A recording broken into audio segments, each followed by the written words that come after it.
Donc voilà, ce matin on fait un petit tour de l'exploitation agricole du paysan qui nous accueille sur sa petite exploitation. Donc on va arriver à la serre. Là je vous fais un petit tour. C'est beau hein.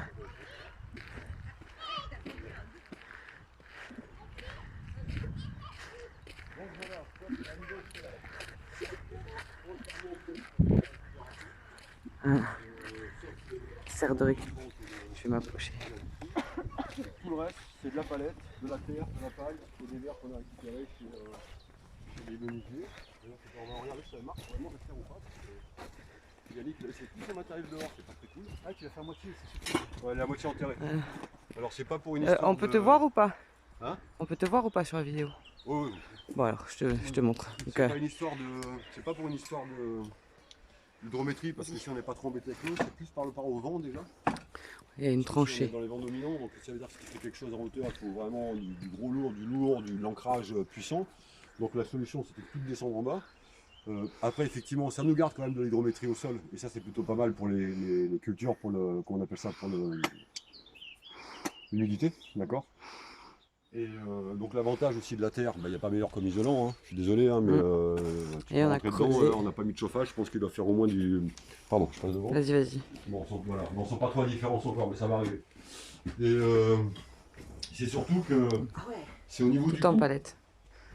Si tu fais ta serre semi-enterrée, t'as beaucoup moins de coûts financiers en planches, en machin, en tout, puisque tu as déjà 90 cm qui sont dans le sol. Donc le meilleur mur, c'est celui qu'il y a dedans, là, derrière. Et sur une serre comme celle-là, bon, c'est une petite serre, elle doit faire à peu près 10 mètres carrés, on peut envoyer à peu près 2500 semis en rotation. Ce qui est énorme, hein, je veux dire, on ne se rend pas compte, mais sur la petite serre qu'on a dans la maison, on a envoyé 500 déjà, c'était beaucoup, là c'est 2500. Donc pour nous c'est très bien. Et on a projet dans la grande parcelle là-bas, on va faire une serre complètement enterrée, avec juste un toit en verre, avec le penché pour prendre le soleil toute la journée.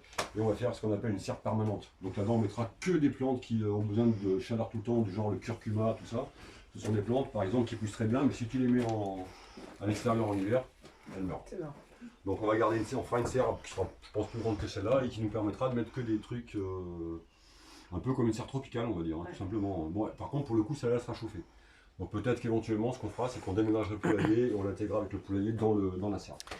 Et du coup, tu dis entièrement en récup, donc tu as récupéré tout ce qui est palettes, baies vitrées, mis à part les charpentes, bon, je suis obligé de les acheter, et la visserie, mais après tout le reste, c'est que la récupération, ça ne m'a rien coûté. Une serre comme ça, en 11 mètres carrés, ça vaut dans les 2500 €. Et moi, en fait, avec le matériel et la visserie, j'en ai pour 638 €. Voilà. Bon, c'est sûr que j'ai bossé deux semaines dessus. Mais, 2 semaines. Et donc tu as fait le plan en fonction des verres que tu as récupérés? Alors pas du tout, je me suis trompé à la base parce qu'on a mesuré la serre, on a dit on fait comme ça et on n'avait pas tous les verres. Donc après j'étais obligé un peu de modifier toute la structure au toit pour pouvoir essayer d'intégrer ce qu'on nous a donné. Mais globalement le résultat est plutôt satisfaisant, donc mis à part le petit morceau où on n'a pas le verre là-haut, après tout le reste il y a du verre, donc ça va. Ouais, juste ça, voilà. Bon bah ça va. Ouais, t'as bien géré. C'est le côté matin, il n'y a pas de soleil ici encore, donc on arrive à gérer. Bah. Donc voilà, la serre enterrée. On appelle toi, donc j'ai fait une animicale. D'accord, plan de travail en palette. On va le voir, 35 mètres cubes de terre sortie à la main. On va faire autant qu'à faire. Bah non, ça nous a fait faire du sport. Oui, mais bon, ouais, pas besoin d'aller en salle. Donc voilà, donc on n'a pas l'impression, mais en fait, toutes les parcelles sont dans le fond. Pourquoi? Ici, on a un ennemi qui est quand même redoutable, c'est ce que je disais tout à l'heure, c'est le vent. Et toutes les cultures que tu pourras faire n'importe où, si tu as du vent, il n'y a pas de pollinisation, ça te sèche les terres, c'est atroce. Donc nous, quand on a du 40 degrés ici ou 45, quand tu as du vent dans les parcelles qui soufflent avec cette chaleur-là, je t'explique pas, hein. Tu peux arroser ce que tu veux, hein, tu peux y aller, hein. Mais déjà la plante elle sèche. Moi j'ai vu des pieds de tomates, mais en 24 heures sécher sur pied et mourir, hein. Donc l'idée c'était de faire ce qu'on va voir maintenant, c'est-à-dire d'aller dans les ronds-pieds, d'aller creuser là-dedans.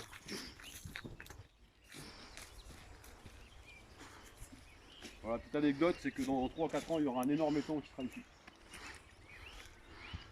En plein milieu, il y a de l'eau partout, hein, on voit des cannes.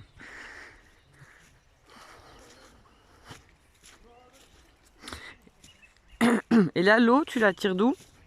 Alors l'eau, c'est l'eau des montagnes qui coule sur les rues. On Ouais. a de l'eau d'infiltration sur les nappes qui passent dessous. On a des millions de mètres cubes tous les jours qui passent sous la terre, parce qu'on n'est pas très loin de la roche-mère en fait. On doit être sur du 3-4 mètres sur certains endroits maximum. Donc ça veut dire dès qu'on met des coups de pelle, paf, tout de suite on tombe sur les nappes qui coulent dessous. Alors effectivement, pour nous c'est énormément de chance, quoi. Mais c'est bien. Ouais. Non, vous pouvez rentrer, hein, pas de... Ah oui, bah, Oui. Je fais attention, pardon. Donc voilà la première parcelle. Voilà ce que ça donne. Ouais. Vas-y, rentrez. Alors cette parcelle elle est partie sur une erreur parce qu'à la base on avait taillé à côté, mais on avait fait une grosse bêtise, c'est qu'on avait tout rasé. Donc effectivement je parlais du vent, le lendemain il y a eu un coup de libette, on a vu le vent qui rentrait là-dedans, on a dit ok, là on a fait des cons. Donc ce qu'on a fait c'est qu'on a abandonné là-bas et on a taillé ici. Le plus gros travail évidemment, il faut savoir qu'on a taillé dans les ronciers, hein. On avait des ronciers qui faisaient 5-6 mètres, tout à la débroussailleuse, on a tout enlevé. Contrairement à ce que pensent les gens, une terre où il y a des ronces c'est plutôt pas mal parce que c'est le précurseur d'une forêt. Il faut le savoir, là où vous avez des ronces, ça veut dire qu'un jour ou l'autre, vous avez une forêt qui va sortir. C'est eux qui vont protéger les plantes. Et automatiquement, la nature, elle fait, alors pas sur 5 ans évidemment, mais sur 50 ou 60 ans, vous avez les arbres qui vont sortir et les ronces vont disparaître. Donc, si un jour vous achetez un terrain, s'il y a des ronces, si le mec vous dit « Ah, ça vaut rien », achetez-le. Je vous le dis, achetez-le. Voilà. C'est clair et net, comme ça au moins, voilà. Donc l'idée, ça a été de restructurer toutes les buttes cet hiver, parce qu'on n'était pas sur des arrosages automatiques, on perdait beaucoup trop de temps. Parce qu'une parcelle comme ça, il faut savoir si tu veux bien arroser en aspersion, c'est 3 heures. Il faut que ça rentre dans les paillages, et quand tu as des gros paillages, c'est étanche, hein, donc l'eau ne rentre pas, donc il faut y aller, hein, il faut écarter, il faut mettre dedans. Donc on a basculé sur ça, ils ne sont pas complètement finis, il faut que je les rebranche maintenant. Ce sont des asperceurs en micro perforé et en basse pression. D'accord. Pourquoi basse pression? Parce qu'en fait ils fonctionnent sur du 1/3, ce qui n'est pas énorme, mais c'est un gros avantage, c'est qu'ils ne s'enclenchent que si vous avez 1/3 partout. Donc ça évite ce problème des asperceurs qu'on connaît classiques. Quand on allume, ça arrose bien ici, en début de ligne, et à la fin, il n'y a pas d'eau. Là, non. Il faut qu'il y ait 1/3 partout. Deux inconvénients. Évidemment, quand on voit le tuyau, on se dit que quand vous plantez, mais nous, ça ne nous arrive pas, parce que la terre, voilà. Hein, il faut faire attention de ne pas le sectionner. Et la deuxième chose, c'est qu'il faut vraiment que ça ne dépasse pas 1/3. Parce qu'au-delà, ça vous explose les tuyaux. Voilà, c'est les deux gros défauts. Mais ça, quand on le sait, on maîtrise, on a des réducteurs de pression, on mesure, et on le sait. Et on va gagner un temps fou, parce qu'avec un arrosage comme ça, efficace, sous les paillages, en pleine chaleur, en plein été, c'est un arrosage tous les 10 jours. Ça suffit. Ça suffit. Du coup, c'est un gain Mais énorme. voilà, il n'y a aucune plante qui aime avoir les pieds dans l'eau, être aspergée en permanence. C'est pas vrai. Les plantes, elles aiment bien, c'est l'humidité au sol, c'est garder cette espèce d'humidité qui est là. C'est ça qu'elles aiment. C'est comme quand on dit les tomates c'est plein soleil, c'est pas vrai, une tomate elle aime pas le plein soleil, elle aime bien du soleil 5-6 heures, après elle aime bien être un peu à l'ombre le matin, elle aime bien être un peu à l'ombre le soir, il faut qu'elle se repose. Il y a beaucoup de gens, ils ont des petites tomates où elles ne nourrissent pas tout de suite parce qu'elles sont en plein soleil, mais il fait tellement chaud qu'elles arrêtent la fructification et elles se concentrent sur la plante, sur les feuilles. Donc c'est pour ça que des fois, nous là, il y a 2 ans, on était en plein soleil sur les tomates, et pendant tout le mois d'août, on n'a pas sorti une tomate. Il faisait tellement chaud qu'elles n'ont pas sorti une tomate, elles étaient là, vertes, hein, mais elles ne mûrissaient pas. Dès que la température a descendu, bon, on a été envahi par les tomates, il y en avait partout. Donc voilà, donc l'idée c'est de faire des petites parcelles comme ça, d'accord, pour intervenir le moins possible dans l'environnement. Parce qu'on aurait pu faire, hein, tout le monde l'a dit, tu rases tout, tu fais une grande parcelle sur 3000 m², on a tout sur place, c'est bien. Ouais, mais quand tu rases tout, t'enlèves tout en fait. Oui, t'enlèves la vie. Tout ce qui est insectes, tout ce qui est abeilles, tout t'enlèves tout. Et nous, c'est pas ce qu'on cherche. Ce qu'on cherche, c'est s'adapter à notre milieu. On veut intervenir le moins possible et déranger le moins possible. Il suffit d'entendre, hein. Il y en a partout. Il y en a partout. Et là, il ne fait pas encore assez chaud, mais les abeilles vont pas tarder à sortir, parce qu'il y en a 4 ruches qui sont à côté. Donc ça fait 80 000 abeilles sur zone, ce qui est plutôt pas mal. On n'avait pas forcément besoin, mais un plus, on veut l'autonomie. Donc les abeilles, ça nous donne 25 kg de miel par an.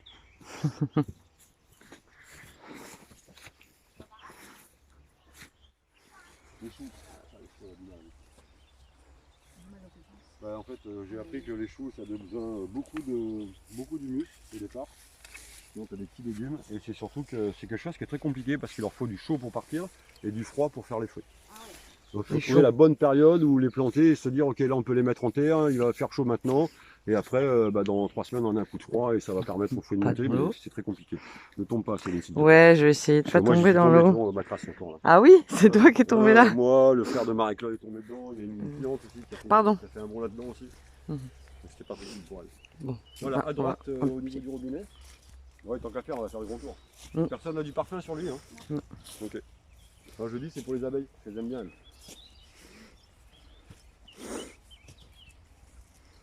Regarde, à ta droite, tu as un petit loquet.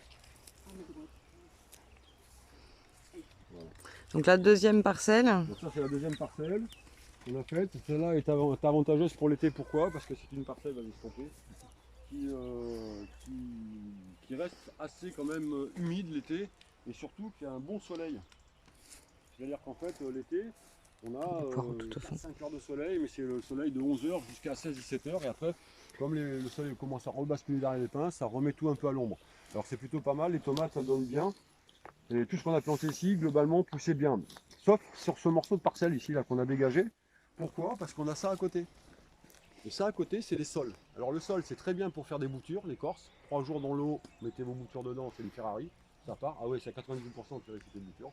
C'est bourré de minéraux et d'acidité, d'accord? C'est très bon pour les paillages. Par contre, il faut savoir doser parce qu'effectivement, il y a beaucoup d'acide. Et tout le monde sait qu'en Corse, on a déjà les terrains acides. Donc il faut faire attention. Et ils ont un deuxième, enfin deux autres trucs, c'est qu'ils ont un système racinaire qui est très développé parce que ce sont des arbres à croissance très rapide. Donc ils vous pompent toute l'eau au sol. Comme le bambou en fait. Ah, c'est pire que le bambou. Ah ouais. Oui, tu vas voir pourquoi. Ils pompent toute l'eau au sol. Et en plus, comme ils veulent pousser très vite et ne veulent pas être embêtés par les gens au sol, ils balancent une hormone autour de lui, ça empêche tout de pousser. Tout, ouais. Et effectivement, tout ce qu'on plantait ici, avant que je coupe toute la haie là, parce qu'il est passé par-dessus, tout ce que je poussais ici, rien qui ça sortait, mais ça poussait pas, quoi. Ah, parce que le copain leur bouffait tout. Et c'est un ami qui m'a dit, ah les sols, il faut que tu les sortes de là. Donc on a taillé et c'est sûr qu'à moyen terme, enfin long terme, on pense qu'on remplacera par d'autres arbres et ça sera très bien. Là c'est des pommes de terre. Ouais, là c'est les pommes de terre qu'on a jetées comme ça pour voir et elles poussent. Et là aussi on en a plein qui sont en train de sortir, donc c'est parfait. Et à côté vous avez les ruches, elles sont juste là. Ah, ok. Juste derrière là. Voilà. Ah oui, a on les 4, voit là-bas. Ici, 2 plus loin. Alors nous on travaille sur les ruches sur un système on va dire complètement bio, naturel. C'est-à-dire qu'on n'a aucune intervention, on met pas de produits, on met rien dessus. Et c'est surtout qu'en début de saison on va mettre des réhausses de 35 cm après au-dessus pour pas toucher à la ruche en fait. Parce que souvent on a tendance à ouvrir les ruches, gratter le miel et remettre les ruches en place. C'est un peu comme si on soulevait le toit de votre maison, qu'on grattait tout et qu'on refermait. Après vous passez votre temps à reconstruire, donc vous n'avez pas que ça à faire et c'est reparti tous les 2 mois on fait ça. Donc nous on dit non, Jaïd a dit non. On a fait des. Ça existe, hein, il y en a beaucoup qui utilisent maintenant, des réhausses qu'on met en place dessus en début de saison. Et on ne soulève que ça. Puisque pourquoi? Ils mettent tout leur excédent de miel là-haut.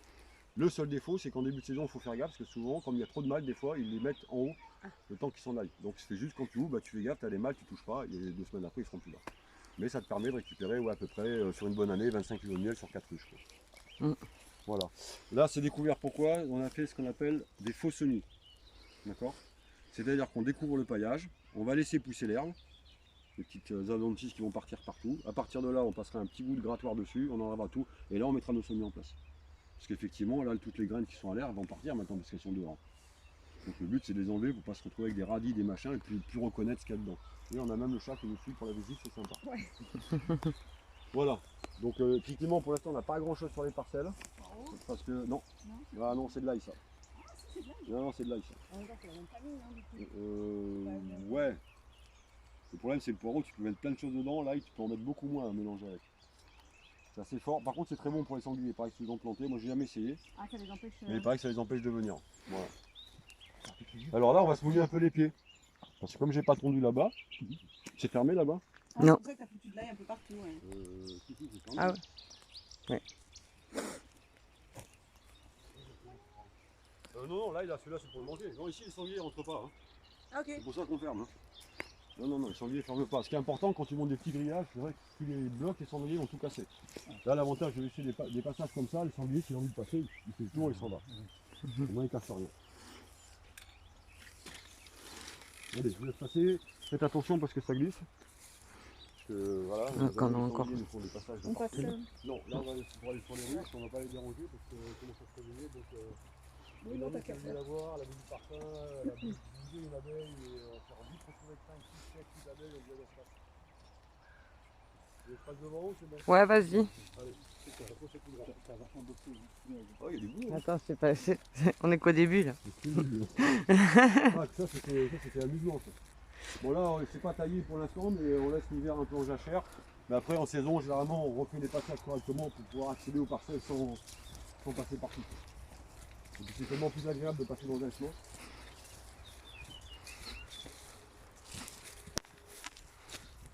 Je suis accroché. Aïe. Non, je suis accroché. Ah merde, attends. Je me suis pris dans une ronce. Je vais revenir en arrière, attends. Voilà. Casse la ronce sinon. Ouais, merci. Voilà, petit problème technique. Alors ici on a du chèvrefeuille sauvage qui pousse. C'est Chèvrefeuille. très intéressant, pourquoi? Parce que le chèvrefeuille a une vitesse de croissance beaucoup plus élevée que les ronces. Donc très rapidement il couvre les ronces et il nous fait mourir les ronces. C'est parfait parce que je préfère franchement avoir du chèvrefeuille parce que c'est mellifère. Bon, les ronces c'est bien aussi, il faut savoir, tiens d'ailleurs, petite information, qu'une ronce vous pouvez la greffer avec des framboisiers. D'accord? Bon, j'espère que les mecs ils ont de la patience hein, parce que vous arrivez, hein. Voilà, donc ça on laisse pousser parce que c'est c'est bien. Et au contraire, on en repique maintenant sur les parcelles où il y a du vent pour couvrir sur les grillages. Ouais, on finit un peu les coups, hein, je suis désolé. Ouais, Enfin, c'est bon, c'est normal. C'est la rosée, vous voyez que c'est humide, ça hein, lave les c'est pas, chaussures du chantier d'hier comme ça. Donc là il y a de l'eau hein, tout le long. Voilà, un magnifique passage de sanglier, je sais où ils sont, donc c'est bon. Parfait, si vous voulez les avoir. Ouais, des cannes encore.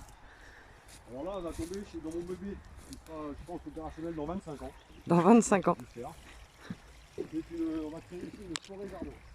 Attends, t'éloigne pas trop. On va créer ici une forêt jardin donc. Voilà, c'est ça. Une forêt de quoi? Une forêt jardin. C'est-à-dire qu'en fait, tout ce qui sera planté ici, il n'y a pas de structure, on va jeter des arbres, des lianes, de tout ce qui ira ici, tu pourras te balader avec ton panier, Ouais. tout sera comestible. D'accord. Alors l'idée que j'ai eue, c'est que tout le monde m'a dit c'est fou, c'est un boulot de malade, c'est de faire des murs en bois. C'est canon. Pour deux raisons, parce que déjà d'une, les sangliers, et s'ils passent là-dedans, ils nous massacrent tout. Moi je veux zéro entrant là-dedans, donc c'est-à-dire que je veux rien que ce soit grillage, tout ça, j'en veux pas. Donc on va virer tout ça. Mais on a planté de la canne de Provence, d'accord, pour tenir les bois. Et en dessous, les morceaux de bois qui sont dessous, ce sont du sol. Les mêmes que ceux-là. C'est un gros avantage le sol, c'est que comme il est bois de minéraux, vous coupez un bois de sol frais, vous le jetez par terre, s'il y a l'humidité, il va refaire des racines et il repart. D'accord? Pourquoi? Ça nous permettra, quand ce sera bien lancé, donc la canne de Provence va repartir, le sol va repartir, ça nous permettra une fois par an de passer un coup de tronçonneuse dedans, de passer un coup de tailleuée, passer tout ça au broyeur. Zéro rentrant, tout ce qui rentrera chez nous viendra de chez nous. Donc autonomie sur le broyage. On n'a plus, j'ai plus à aller chercher, oui vous avez des arbres, vous ne les traitez pas, vous, ok je peux récupérer, là au moins tout sera sur place. Donc voilà, ta haie va être vivante. Elle sera vivante et je récupérerai régulièrement tout ce qu'il y a dessus pour faire le broyage pour les parcelles, parce qu'il faut en mettre régulièrement. Hein, je veux dire, il n'y a pas de secret, hein, je vous fais voir, hein, regardez. Ça c'est des parcelles où le broyage est dessus depuis plus d'1 an. Et on voit tout de suite que la terre, elle n'est pas là, hein, regarde, voilà, elle est là la terre. Elle est belle en tout cas. Et on voit que la terre, elle est juste... voilà. Pas besoin de commentaires, je crois, hein, ça se passe des commentaires. Donc voilà, donc ici on créera une forêt jardin. D'ailleurs, c'est pour ça, si on fait les drainages, je pense qu'on va s'attaquer là-dessus, avec couper le bois, le ramener. D'accord. Ah oui, non, celle-là, elle est. Tu vois, on a les myrtilles, on les a sauvés, ils sont magnifiques. Et l'outil indispensable, c'est ça, c'est un broyeur. Ça, c'est indispensable quand vous faites du terrain comme ça, il faut du broyage. Il faut du broyage, c'est un investissement, c'est sûr au départ, mais après ça vous le rend bien. Là-dedans, on broie tout, on broie jusqu'à 45 mm, c'est comme ça. Hein. Donc c'est quand même plutôt pas mal. Et là-bas, au sol, justement, on a du broyage de sol. Voilà, et on voit le passage du sanglier aussi là-bas. Ouais. Alors ici, on a une coulée d'eau, on le voit. C'est pour ça le truc, quand on installe un terrain, il faut réfléchir. Ici, on voit, ça fait une espèce de crevasse. Et ici, on a de l'eau qui passe régulièrement dessous et dessus, forcément. Donc l'avantage, c'est qu'on sait que quand on va faire notre forêt, ici, on va plutôt planter des plantes qui aiment bien l'eau. Pourquoi? Parce qu'elles seront bien. Là-bas, c'est beaucoup plus sec, donc on plantera des trucs un peu plus secs. Mais de toute façon, quand ça va se réguler tout seul, il n'y aura plus de problème. Je veux dire, il n'y aura pas besoin d'arrosage, il n'y aura rien à faire. Puisque, je veux dire, le meilleur potager que vous pouvez faire, c'est dans une forêt. Quoi. Là où ça pousse le mieux, c'est dans une forêt. C'est Tout l'écosystème. ce que je te disais. Les gens disent, ouais, quand tu mets du broyat, machin, il faut le mélanger la terre. Il n'y a pas de système naturel qui existe qui mélange tout ça tout seul. Une forêt, ça tombe au sol, ça se décompose au sol. Il n'y a personne qui vient derrière pour mélanger, une arbre, il ne gratte pas. Donc il faut laisser faire la nature. Elle fait ça très bien, elle n'a pas besoin de nous. Donc ça, ces arbres-là, tu disais, donc... Les arbres-là, à moyen terme, ils vont dégager parce que forcément, ils vont nous bloquer la croissance de tous les autres. Donc ça, c'est des sols. On les a quand même bien amputés hein, déjà parce qu'on avait besoin d'espace. Et quand on va commencer à lancer les arbres dedans, et ceux-là, au fur et à mesure, ils vont dégager. Donc c'est ça qui t'a servi à faire la barrière. Ah, c'est une partie. Après, le reste, c'est du pain. Hein. Le reste, c'est du pain, mais une partie Le sol, ouais, en dessous, c'est bas, du sol. voilà. Tous les rondins qui sont dessus, c'est du sol. Au-dessus, c'est du pain. Voilà. Il pourrira le pain sûrement, mais comme les autres vont reprendre derrière, ça va nous tenir tout l'ensemble. Puis ça va nourrir tout le reste. Et les aussi. cannes aussi qui servent de Les bâton cannes, vont alors tout repousser. le monde m'a dit, ah mais les cannes de Provence, enfin les roseaux, bon déjà c'est pas des roseaux, c'est des cannes de Provence. Ah ça repart, vous allez en avoir partout. Ceux-là, ça fait 30 ans qu'ils sont là. Ils n'ont jamais bougé. Pourquoi? Parce qu'ils ont besoin d'argile et besoin d'eau. L'argile, on n'en a pas partout, et de l'eau, on n'en a pas partout qui stagne. Donc là, ils vont pousser parce qu'ils sont sur le bord du rue, mais ils vont pas aller plus loin. Sinon, il y a longtemps qu'ils seraient déjà partis, on en aurait partout. Donc je suis pas inquiet là-dessus. Voilà. Donc c'est un gros projet, je sais celui-là, mais bon. Dans 25 ans, on Dans 25 revient. ans, bah, non, ce sera avant, mais dans 25 ans, il sera complètement opérationnel. Ce qu'on fera cet été, c'est quand tout sera fini de fermer, on va quand même balancer des graines dedans, laisser pousser un peu comme ils auront envie, quoi. Mhm. Voilà, on verra bien.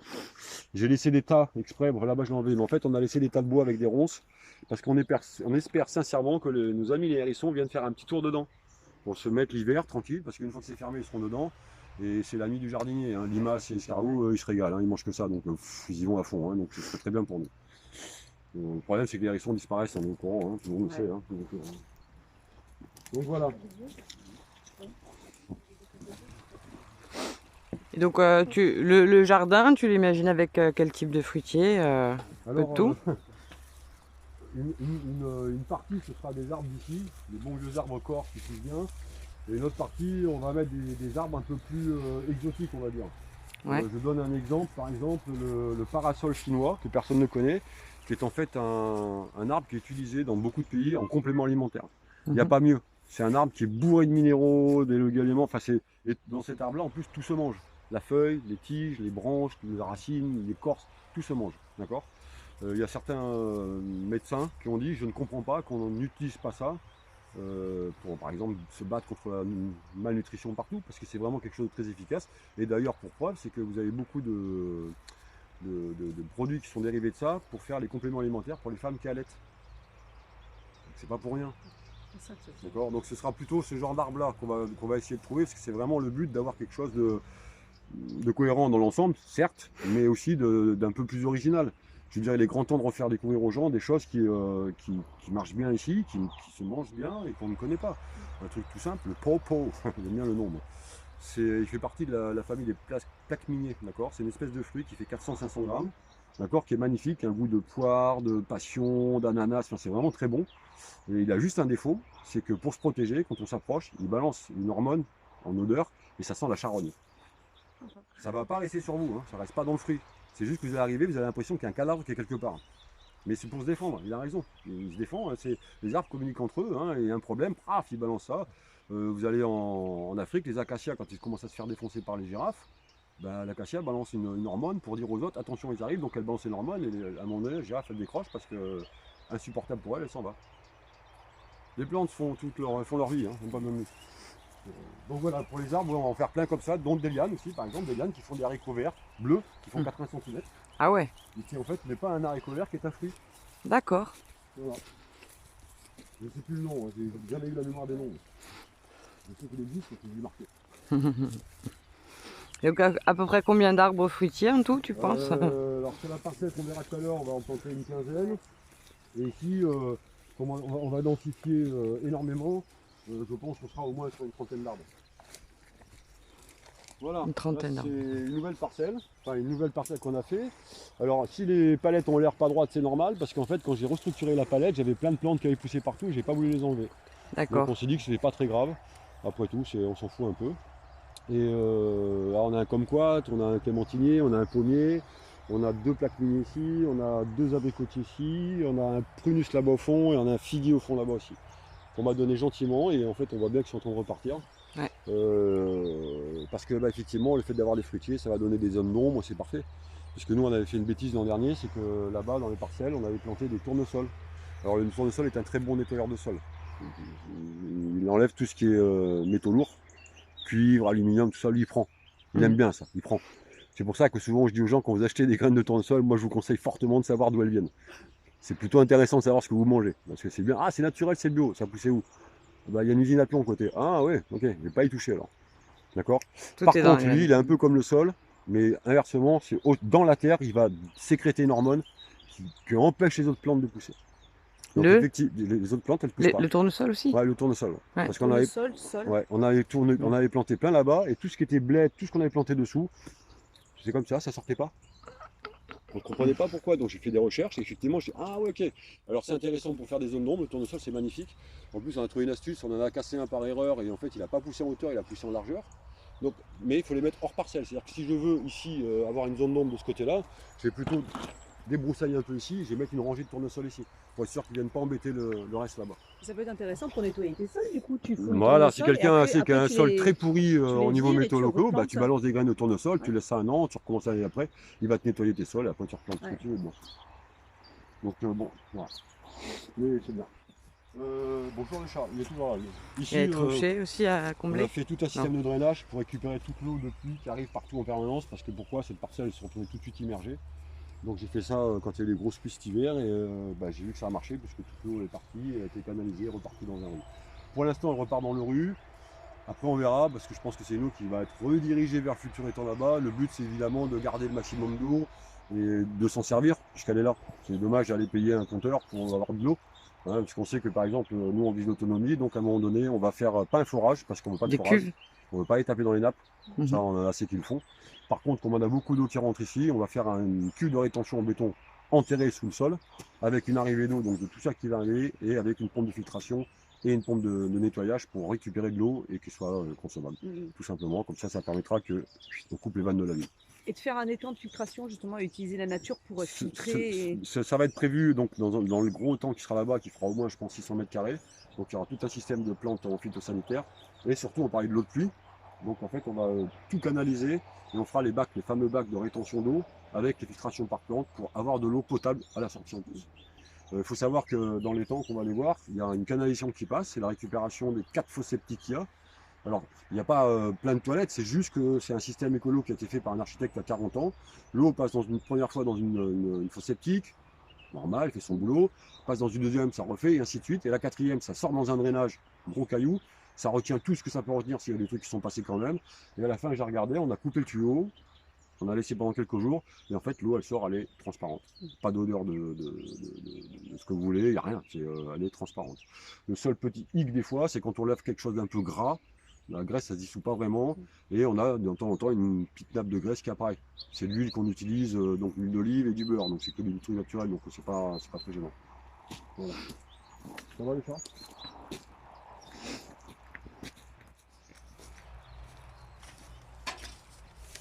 Alors la chaise elle est faite pour pas que les canards m'ouvrent la porte. Ah ouais, les canards ouvrent la porte. Ah, ils ouvrent la porte. Ah, la mare au canard. Donc la mare au canard. Ça a été un gros boulot. Magnifique. C'est là que je disais, on a sorti 35 mètres cubes de terre à la main. Tu m'étonnes. Pourquoi? Parce que contrairement aux gens où ils ont 25 ou 30 cm de bonne terre, nous on avait 80 cm de bonne terre. Donc évidemment, il était hors de question qu'on jette cette terre n'importe où. Donc on a refait toutes les buttes autour. Donc j'étais confiant au départ. Les canards, il n'y en avait pas, ça poussait, hein, c'est des aubergines, tout était magnifique, hein, ça avait bien poussé. Et on a amené les canards. Attention Céline, c'était à bord du Ouais, ouais, je vais pas tomber, je vais pas tomber. Et en fait, les canards, je suis désolé, ils mangent. Alors ils mangent un peu de. Ils ont mangé les cultures, quoi. À un moment donné, ils lèvent la tête, oh bah dis donc, c'est bon ça aussi. Et ils nous ont tout ravagé. Donc pour l'instant, on a abandonné les cultures, mis à part les fraises là-bas, parce qu'ils n'y vont pas, à part pour dormir. Et elles poussent très bien, parce que contrairement à ce qu'on pense, là-bas, les fraises sont au fond. Et pas en plein soleil. Si vous avez un petit terrain et que vous avez des sous-bois, n'hésitez pas à balancer de la framboise, balancer des fraises, balancer des framboises sauvages, des fraises sauvages, enfin tout ce que vous voulez. C'est des plantes de sous-bois, ils n'ont pas besoin de soleil. Ouais, ils aiment l'humidité et la fraîcheur, ils aiment l'ombre. Les fraisiers que vous voyez en plein soleil, c'est parce qu'ils les arrosent à mort en permanence. Il faut toujours entendre les arroser, les arroser, les arroser, les arroser. Au même titre que quand vous plantez des courgettes, des potirons, tout ça, ce sont des lianes. C'est une aberration de faire pousser ça au sol. Elles ont besoin de grimper. D'accord? Faites l'expérience, plantez un pied au sol et plantez un pied à côté d'un arbre. Vous allez voir la différence de fruits. C'est juste phénoménal. Le seul nous qui est poussé là-bas, il a poussé dans les ronces, on ne s'en est pas occupé, il nous a sorti une courge, elle faisait 80 cm de long comme ça. Je dis ok. Donc ça marche. Hein.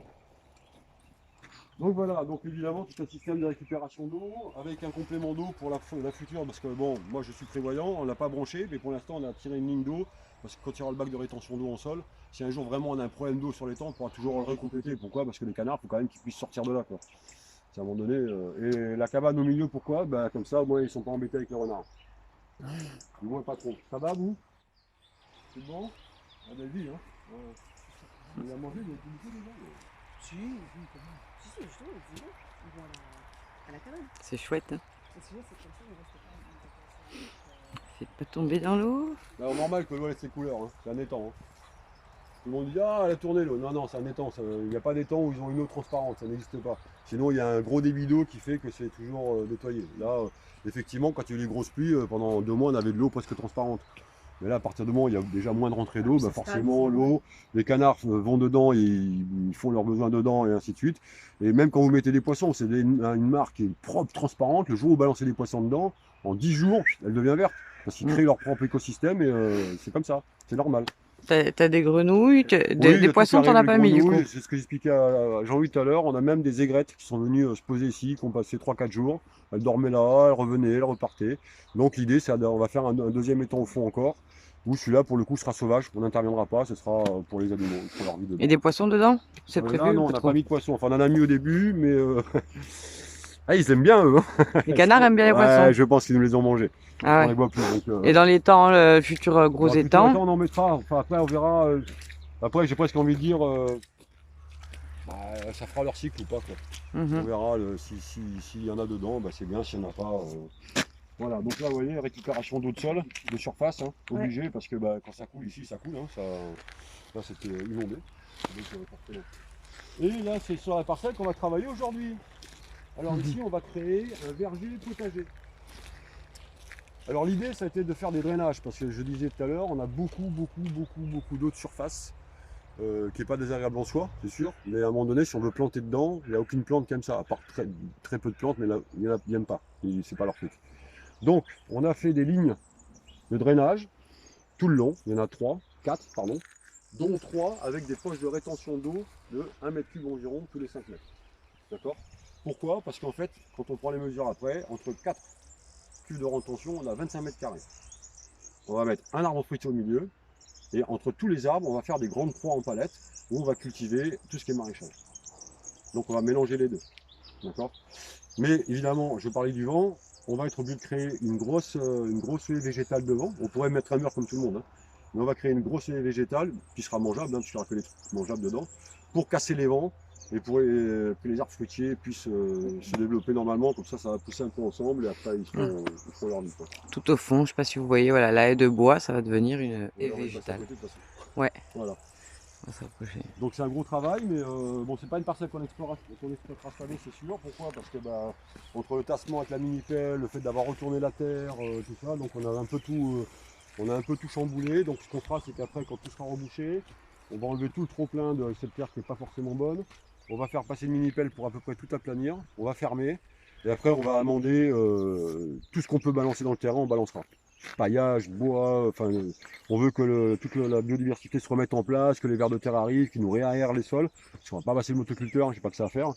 Et en plus, ils font ça très bien, les vers de terre, ils n'ont pas besoin de nous. Et à partir de là, je pense que l'année prochaine, on va pouvoir commencer à planter des arbres et commencer à exploiter la parcelle, qui fait quand même, je crois, 1200 mètres carrés, donc c'est quand même une grosse parcelle. Mais c'est bien, hein, mieux, hein. Ma fille sera contente quand elle sera plus grande, elle pourra se balader là-dedans et manger ses fruits. Ouais. D'ailleurs, ma fille, on ne demande pas tant, puisque vous la balancez dans les fèves, elle mange toutes les fèves. Alors, Donc ça, c'est le chantier en cours, quoi. Donc voilà, vous voyez que tout ça, c'était une tranchée jusque là-bas, qu'on a recouvert, rempli de cailloux. Ça, ce sera donc les trous pour les futurs arbres. Et donc encore aujourd'hui et demain, on termine ça. Et après, on va faire un peu de bois pour couper pour la haie végétale aussi. Et là, c'est un mandala, là, ça? Je me suis tapé un petit délire, j'ai fait une parcelle en spirale. J'avais envie. On avait trop de terre, donc j'ai rajouté de la terre et j'ai fait une parcelle en spirale en escargot en fait. Voyez. Et qui est plutôt intéressante parce que l'été, ils bénéficient du soleil, de l'ombre ici, ils bénéficient de l'ombre ici, donc ils ont une partie pendant 4-5 heures, ils sont au soleil. Et après, hop, donc ça pousse pas trop mal. Ça a eu du mal au départ parce que comme c'est de la terre qu'on a rajoutée, donc forcément on perd des structurés, pas forcément équilibré, donc ça a eu beaucoup de mal à partir. Je parlais d'urine tout à l'heure, en fait elle avait planté des petites qui ne partaient pas. Là on vient d'utiliser les deux, et en fait, c'est parti. C'est mignon, et on voit qu'on a fait les drainages parce que ça y est, l'eau, la partie s'est vidée, elle était pleine d'eau ici. Là, c'est vidé, là, parce que comme on a recanalisé toute l'eau, donc ça rentre. Je vais refaire le tour. Voilà, ça c'est du poireau perpétuel. Ça pousse pas plus. Et ça va faire après des petits poireaux à côté. Poireaux. Et c'est un avantage quand même, c'est que c'est tout le temps. Ouais. Sauf de mai à août, il n'y en a plus. Fin mai à peu près. Et c'est surtout que c'est bien parce que comme c'est toute l'année, en fait, vous avez envie d'en repiquer, vous en prenez, crac, vous les cassez, vous les sortez et vous en reprenez. Il faut tous les 3-4 ans renouveler. Parce qu'à un moment donné, c'est comme tout le monde, elle va mourir, hein, donc il faut renouveler. Mais pas d'entretien, ça pousse tout seul. C'est beaucoup plus fin en goût que le poireau classique qu'on voit. Et quelle taille du coup tu Ah, c'est pas plus gros qu'un petit doigt, voire un crayon, mais c'est très fin en goût. Et comme ils en font beaucoup, en fait, tu compenses. Le problème des poireaux qu'on plante, qu'on a vu sur les parcelles, c'est que il faut faire les semis. Alors eux, c'est toujours pareil, on vous dit faire les semis. Après, il faut les repiquer une première fois. Une fois qu'ils sont partis, il faut les repiquer une troisième fois, les buter. Nous, on n'a rien fait. Nous, on les a mis en semis, ils sont sortis dans les cagettes, on les a plantés, on a fait un gros paillage. Et on s'est aperçu qu'en fait, le poireau, on les a sortis de terre, ils sont comme ça. Et on les a jamais repiqués, on les a juste plantés quand ils sont partis, quoi. Donc moi, je suis un peu fainéant, hein. Moi, on fait le travail, mais c'est... Oui, ça se voit d'ailleurs. Ouais, je sais, mais en fait, c'est pensé pour justement faire un gros coup au départ. Faire le Et moins après, possible. avoir moins de boulot. Ça, c'est du fenouil. Des fenouilles, ouais. Il commence à c'est ce que j'allais repartir, dire. ça y est. Mhm. Il a passé son hiver dans son paillage, et là, c'est bon, il est dedans. Et donc là, nous approchons de la fin de la visite. On va passer Le poulailler. au poulailler.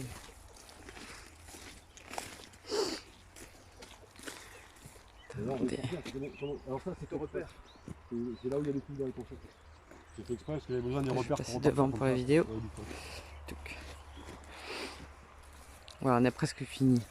D'ailleurs, on va les lâcher. Belle petite On visite. va aujourd'hui dehors, donc, Bon, les filles, vous voulez sortir?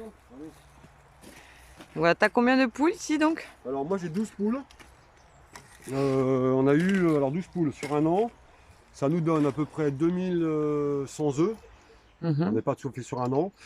Ça nous a donné à peu près une trentaine de naissances. Donc ça veut dire une trentaine de volailles que vous pouvez manger. Ça vous élimine à peu près 2,5 tonnes de déchets organiques. Et en plus, c'est une magnifique usine à compost. Voilà, donc on stocke tout là et après on remet tout ça sur les buts. Et ça évite d'aller en acheter. Et le chat, je sais pas, il va les pondre le chat. Ah oui, je pense, oui. Voilà. Et on a fait un poulailler sur roue. Pourquoi? L'avantage sur remorque, c'est que le jour où on démonte le poulailler, on cassera tout. On enlève le grillage, on enlève le filet et on attelle le poulailler, on le déménage. Après, on pense en faire un jour un petit pour justement l'amener directement sur les parcelles. Ouais. Pour faire nettoyage des parcelles pour les bestiaux, on met le poulailler dessus, on ouvre, elles font leur vie dans les parcelles et puis ça permet pendant 2-3 semaines d'être là, après on le change et ainsi de suite. Ça nous nettoie les parcelles au niveau des escargots et des limaces. Par contre, ne mettez pas vos poules dans des plantations parce qu'elles vous saccagent tout. Hein. Nous, l'an dernier, nous ont bouffé tous les rangs de petits pois, ils nous ont tout massacré. Hein. Ah ouais. Ah elles grattent. Le canard ne gratte pas. Le canard, il va les chercher en surface, il mange.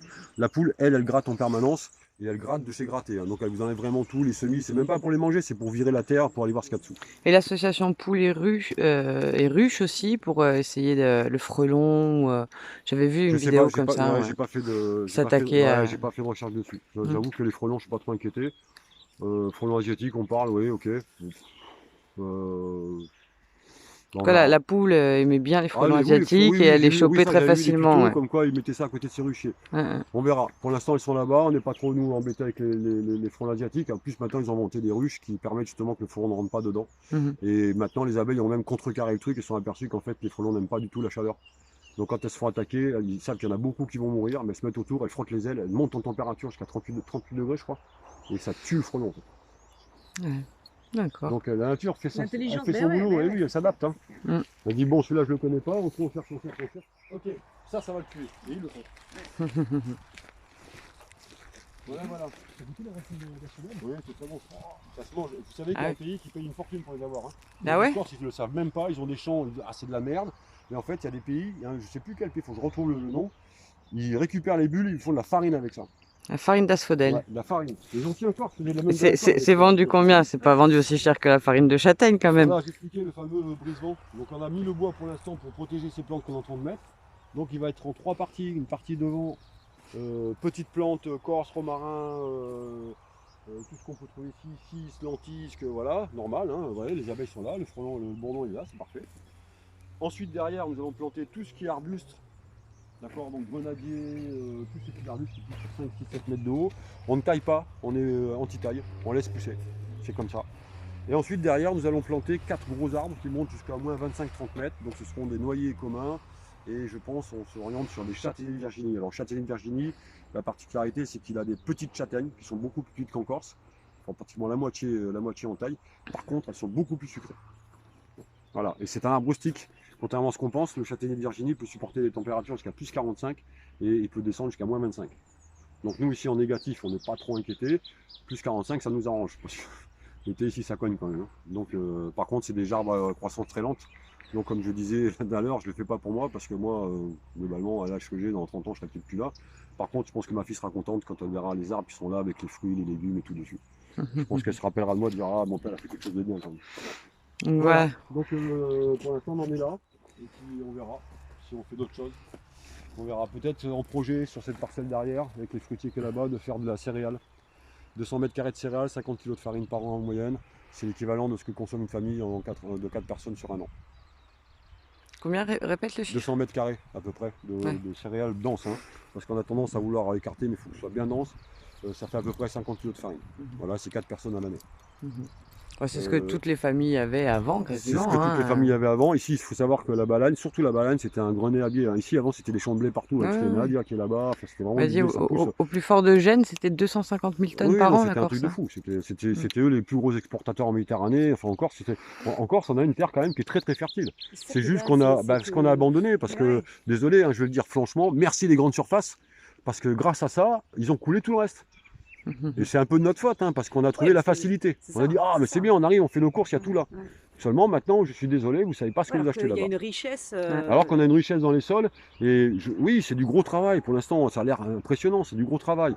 Mais on va dire, dans 10 ans, quand tout sera bouclé, il n'y aura plus de travail, ça va se faire tout seul. Si tout le monde s'y mettait aujourd'hui, demain, dans 10 ans, on est peinard. On dit que c'est nous qui affamons les gens, c'est pas vrai. Moi, sur 500 mètres carrés, j'ai sorti 800 kg de légumes. C'est-à-dire que je peux nourrir en légumes à peu près entre 7 et 8 personnes à l'année. Sur 500 mètres carrés. Et encore, je dis 500 mètres carrés, c'est la surface des parcelles. Mais comme on est sur des bandes, on est peut-être sur du 300 mètres carrés maxi.